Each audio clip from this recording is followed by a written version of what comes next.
अस्सलाम वालेकुम। आप सब ने देखा कि किस तरह डोनाल्ड ट्रंप ने इलेक्शन जीतने के बाद से ही अमेरिकन एस्टेब्लिशमेंट और दुनिया की ताकतों को बेनकाब करना शुरू किया था। हाल ही में जो उनका बयान आया कि दुनिया में कोरोना नाम की कोई चीज़ नहीं है, ये एक साजिश थी कि जिससे मुसलमानों को और ख़ुसूसी तौर पे दुनिया की आबादी को कम किया जा सके। इस बयान के बाद क्या आपको लगता था ट्रंप को ये एस्टेब्लिशमेंट रहने देगी? क्या आपको लगता था कि इसराइल, जबकि वो अपना सारा काम करवा चुका ट्रंप से, उसे रहने देगा? बिल्कुल नहीं, किसी सूरत नहीं। ट्रंप ने जाना ही है।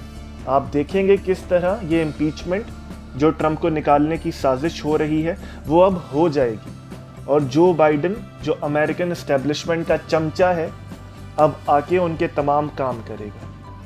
इसराइल का रवैया हमेशा से यही रहा है, वो अपना काम निकलवाते हैं और फिर बंदे को या छोड़ देते हैं या मार देते हैं। ट्रंप से उन्होंने यही काम करवाना था कि ट्रंप के ज़रिए तमाम मुसलमान अक़वाम, तमाम मुसलमान मुल्क इसराइल को तस्लीम कर लें। अब ट्रंप से जब काम मुकम्मल हो गया तो ट्रंप का क्या फ़ायदा? अब ट्रंप को जाना ही था, ट्रंप जाएगा। लेकिन देखिए, एक साजिश इन्होंने की, एक साजिश इसराइल ने और इस्टेब्लिशमेंट ने की, और एक साजिश, एक काम, एक रवैया खुदा का होता है। अल्लाह का शुक्र है कि हमारे पास इमरान खान साहब हैं कि जिन्होंने पाकिस्तान में मुकम्मल प्रेशर के बाद भी इसराइल को तस्लीम नहीं किया। आपको क्या लगता है, आज अगर जरदारी होता, आज अगर नवाज शरीफ होता, आज अगर मरियम नवाज होती, ये रुकते? ये 2 मिनट में इसराइल को तस्लीम करते? ये तो इनके सामने तो पैसा फेंकें और तमाशा देखें। और आपको क्या लगता है कि ये जो कैपिटल हिल पे, अमेरिका के कैपिटल पे हमला हुआ, ये ट्रंप के हामियों ने किया? इनमें से बहुत कम ट्रंप के हामी थे, ये सब लोग इजराइल के भेजे हुए थे, ये सब लोग इस्टेब्लिशमेंट के बनाए हुए थे ताकि इस केस को बना के ट्रंप को तारीख में बेइज्जत किया जाए। ट्रंप ने तो जाना था ही, वो तो इलेक्शन हार गया था इनकी नापाक इरादों के तहत, जो इलेक्शन इन्होंने चीटिंग करके इन्होंने ट्रंप से छीना, वरना ट्रंप हारता था। कितनी बड़ी रैली उसने की, जो बाइडन के खिलाफ कितने स्कैंडल्स थे। ट्रंप से ज़्यादा किसी ने अमेरिका को तरक्की दी? कैसे ट्रंप हार गया, इस पे सवाल तो उठता है। लेकिन देखिए कि जब काम मुकम्मल हो गया तो ट्रंप के खिलाफ अपने लोग भेज के एक पूरा सीन बनाया गया, और अब ट्रंप को ये लोग निकाल देंगे। अब देखिए दुनिया किस तरह जुल्म के शिकंजे में जा रही है, किस तरह यहूदी साजिशों के तहत ये सब अब अमेरिका पर भी अपनी तमाम राय मुसल्लत करेंगे, और अरब मुल्क तो वैसे ही अब इनकी जेब में आ गए हैं। कैसे मुमकिन है कि जब दुनिया में इतना फसाद बरपा हो, यहूदियों की साजिश इस लेवल तक पहुंच जाए, कैसे मुमकिन है कि खुदा मुसलमानों की हिमायत के लिए इमाम मेहदी ना भेजे? तमाम हदीसों से हमें पता चलता है कि जब दुनिया में जुल्म होगा, उस जुल्म को ख़त्म करने के लिए इमाम महदी आएंगे। डॉक्टर इसरार की भी तमाम पेशगोइयाँ इस तरफ इशारा करती हैं कि 2021 इमाम मेहदी के आने का साल है। हम इन यहूदियों को इस तरह नहीं छोड़ सकते, हम इस दुनिया को इस जुल्म के आसरे पे इस तरह नहीं छोड़ सकते। इस दुनिया में इस्लाम का बोलबाला होना है, इस दुनिया में इमाम महदी ने आके इस्लाम का झंडा गाड़ना है, हम सब ने उनकी फ़ौज बनना है। अब देखिए कि किस तरह खुदा अपनी तमाम निशानियां साबित करते हुए 2021 के अवाखिर में इमाम महदी का ज़हूर करेगा।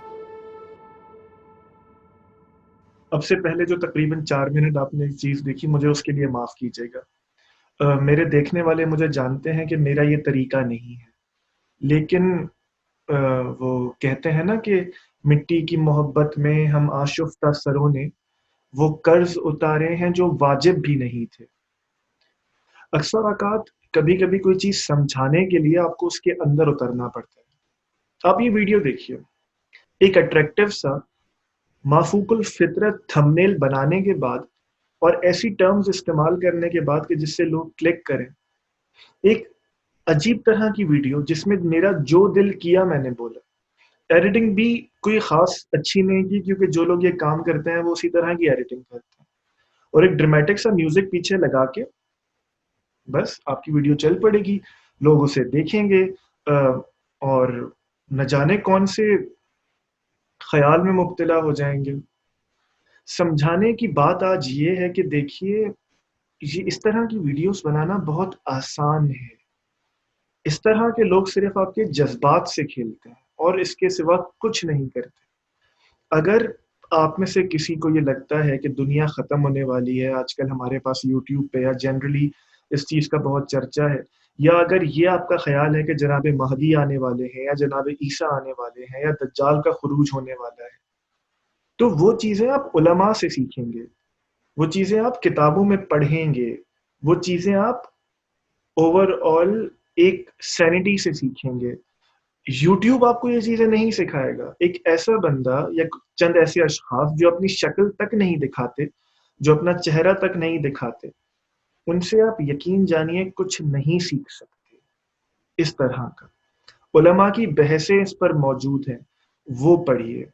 اوور آل یہ رویہ بنائیے کہ کوئی بھی علم حاصل کرنے کے لیے ہمیں کسی اتھینٹک سورس کی طرف جانا ہے، نہ کہ یوٹیوب.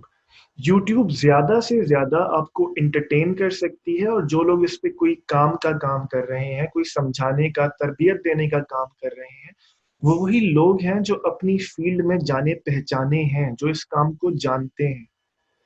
ورنہ ایک الگ سا چینل حقیقت کے نام پہ آپ کو کچھ بھی بتاتا رہے گا، اور آپ اس کے ویوز دیکھیے.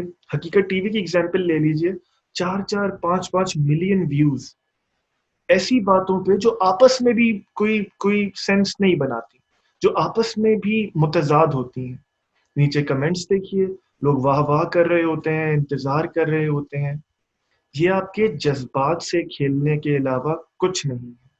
یہ ویوز کے ذریعے پیسے کمانے کے علاوہ کچھ نہیں ہے. اور یہ چیز ہمیں سمجھنی پڑے گی کہ جو چیز آپ دیکھتے ہیں، جو چیز آپ پڑھتے ہیں، یہ آپ کی پرسنالٹی پہ بہت اثر ڈالتی ہے. اس طرح کی چیز ہمیں لگتا ہے کہ ہم نے دیکھ لی، ہم نے سن لی، تو اس سے کیا فرق پڑے گا. آپ کی سوچ کا دھارا پھر اس زاویے میں تبدیل ہو جاتا ہے. پھر آپ حقیقت سے دور ہو کے ایک عجیب سی خلائی دنیا میں موجود ہوتے ہیں کہ یار یہ ہونے والا ہے، یہ خیال ہو جائے گا، یہ معاملہ ہو جائے گا. دنیا اس طرح نہیں چلتی. آپ نے، میں نے اگر کوئی سبق حاصل کرنا ہے، ہم نے کسی چیز کی تعلیم لینی ہے، ہم نے کوئی علم سیکھنا ہے، تو ہمیں اس علم کے بڑے وہ سکھائیں گے، ہمیں کتابیں وہ سکھائیں گی، ہمیں کوئی نئی سوچ کا زاویہ سوچنے والا دکھائے گا. تو اپنے اوپر رحم کریں، ہماری آنے والی نسل پر رحم کریں، اس پوری قوم کے سوچنے کے زاویے پر رحم کریں. علم حاصل کرنا ہے، امام مہدی کے آنے کا انتظار ہے، دنیا کی پالیٹکس میں آپ کا شغف ہے، تو صحیح ذرائع سے وہ علم حاصل کریں.